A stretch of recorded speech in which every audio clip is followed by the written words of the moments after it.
Baik, saya mulai. Bismillahirrahmanirrahim. Assalamualaikum warahmatullahi wabarakatuh. Hai semuanya, sini kami dari kelompok 10 akan mempresentasikan hasil diskusi kami tentang pemanfaatan biji salak yang dapat diubah menjadi kopi yang tentunya berkhasiat. Oh ya, karena ada pepatah yang mengatakan bahwa tak kenal maka tak sayang, jadi let me introduce myself. My name is Nanda Trisya Julia Prahitasiwi, dan tentunya sini saya nggak sendiri ya, saya sama teman-teman saya yang cantik dan ganteng ini. Yang pertama ada yang cantik dulu nih, ada Devi Aurelia Hidayat, mungkin bisa disapa penontonnya Devi. Iya, halo semuanya, nama aku Devi. Ya, terima kasih Devi. Selanjutnya ada Ahmad Reza Maulidi yang biasa kita panggil sebagai Eja. Bisa mungkin disapa Eja? Halo semuanya, nama saya Reza. Oke, lanjut kita ke pendahuluan.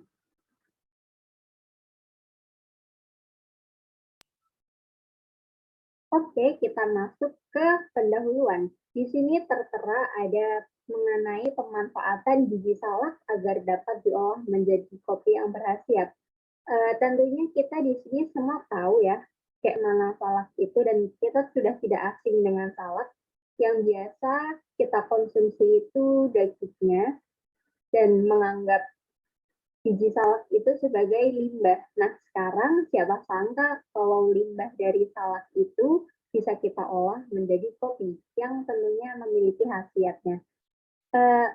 Dalam pembuatan kopi ini pastinya melalui beberapa tahap ya. Nah, tahap-tahap ini yang nantinya akan dijelaskan oleh Ahmad Reza Maulidi. Silakan Ahmad Reza Maulidi.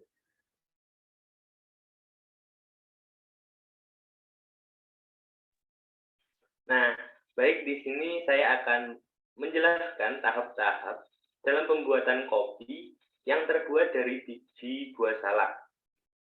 Untuk tahap pertama, yaitu tahap pemilihan dan juga tahap pencucian.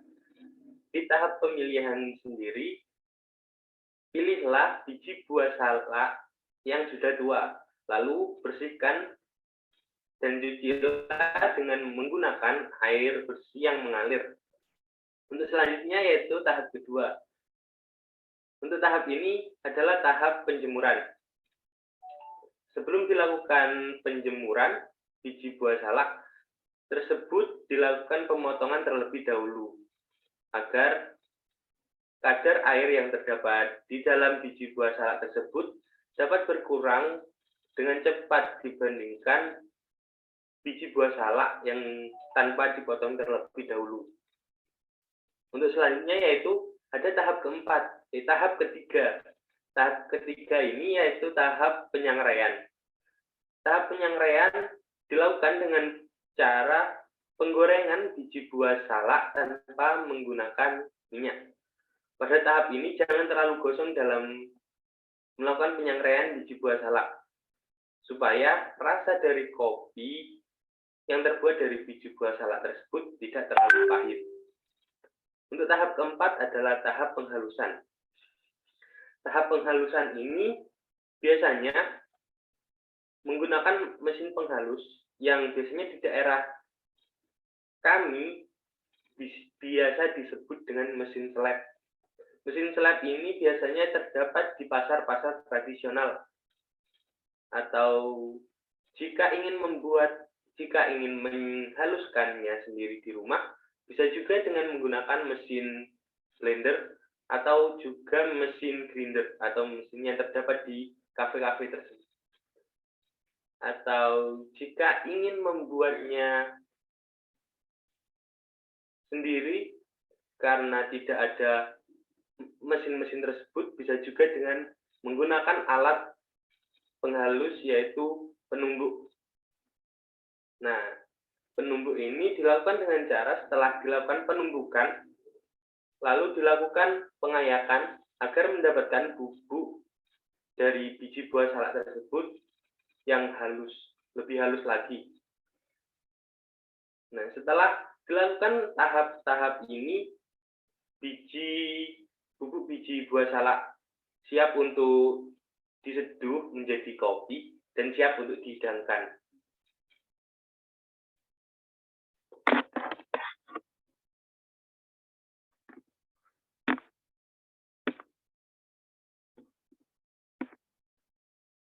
Nah, di sini ada mesin penghalus biji salak. Pada gambar ini adalah mesin yang biasa disebut dengan mesin seleb. Mesin seleb ini biasanya terdapat di pasar-pasar tradisional. Untuk gambar yang kedua, ada juga mesin, biasanya kami sebut ini adalah mesin grinder.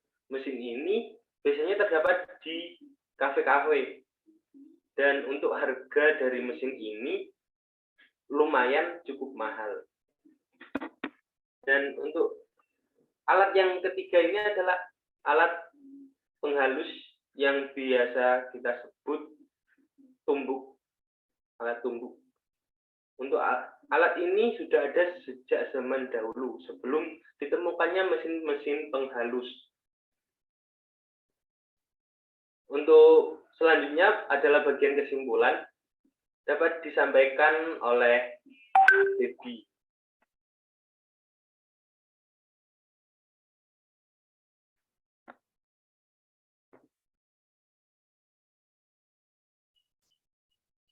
Baik, terima kasih Mas Eza. Nah, ini di kesimpulan ini mempunyai beberapa, yaitu yang pertama ada alternatif sebagai minuman penghangat untuk masyarakat. Nah, cocok banget kan di cuaca Indonesia ini yang lagi cuaca hujan. Nah, di sini kopi biji salak ini dapat dijadikan minuman alternatif seperti minuman-minuman penghangat lainnya. Kayak seperti teh, kemudian wedang ronde, amsle, dan minuman-minuman yang lain.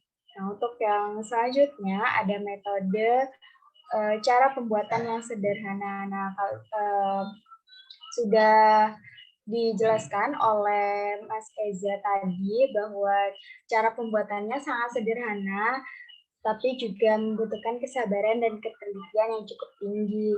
Nah, untuk yang selanjutnya, dia mempunyai peluang bisnis baru. Nah, di sini kopi biji salak ini, dia juga membuka peluang bisnis baru bagi orang-orang yang memang mungkin belum bekerja dan masih mencari pekerjaan, menunggu lamaran, itu dapat bekerja dahulu di sini. Jadi memang merekrut orang-orang yang memang di sekitar daerah tersebut lagi mencari pekerjaan. Nah, kemudian ada kekurangan memakan waktu yang cukup lama. Nah, di sini untuk waktunya sendiri pada tahap penyangraian itu membutuhkan waktu 1 hingga sampai 2 jam. Nah, untuk yang penjemuran sendiri, nah di cuaca yang Indonesia lagi hujan, cuaca hujan deras banget ini, di cuaca itu dapat memakan waktu yang cukup lama, 2 minggu hingga 3 minggu. Nah, untuk khasiat-khasiatnya ada beberapa. Nah, yang pertama ada meningkatkan kecerdasan. Nah, nggak hanya meningkatkan kecerdasan aja nih. Nah, dia juga dapat meningkatkan konsentrasi dan penalaran pada seseorang dalam bidang akademik maupun non-akademik. Nah, untuk khasiat selanjutnya, dia juga dapat mengatasi, mengobati, dan mengurangi rasa nyeri, rasa nyeri otot, kemudian rasa kram, kemudian penyakit-penyakit yang memang seperti asam urat, kemudian yang penyakit-penyakit yang lainnya. Mungkin itu saja yang dapat saya sampaikan. Terima kasih, saya kembalikan kepada moderator.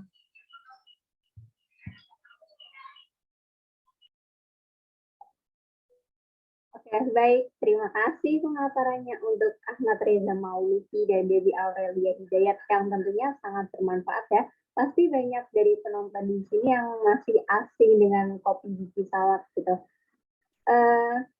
Mungkin itu yang kami sampaikan. Bila ada bagian yang terlewatkan, mungkin teman-teman penonton ini bisa komen di bawah sini ya, untuk lebih lanjutnya bagaimana. Mungkin itu yang dapat kami sampaikan. Bila ada kurangnya mohon dimaafkan. Wabillahi taufiq wal hidayah. Wassalamualaikum warahmatullahi wabarakatuh. Bye-bye.